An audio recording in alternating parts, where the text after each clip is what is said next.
Hello everyone, Mr. Avila again, back with another problem for my Algebra 2 students getting ready for the unit exam on exponential functions. It says here a sample of uranium has a weight of 15 milligrams and a half-life of approximately 8 years. Let's create a function that represents the amount of uranium left after every year, right? Both in rational and radical notation. So we're going to use this formula here we have at the bottom, initial term times growth factor to the power of x to make our function. So our first thing that we need, actually we have our initial term, that's 15, and we need to find our growth factor. The growth factor is a little bit more complicated to find. So the growth factor in this situation is determined, first we know that it takes 8 years for half of the uranium to be gone.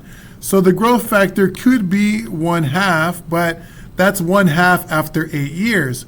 To make this a growth factor that works for us for every year, we're going to raise it to the power of 1/8. So the growth factor is 1/2 to the power of 1/8. Take that and put it into the function. We're going to write f of, let's see, we're doing years here. So I'm going to write here f of y is equal to initial amount, which is 15, times 1/2 to the power of 1/8 to the power of x. Initial term times growth factor to the power of x. Now it's asking us to write it in both rational and radical notation. So the rational notation will look like this. F of y is equal to 15 times 1/2 to the power of x/8. The 1/8 right there and the x will multiply together and give us x/8. That's the rational form of the function.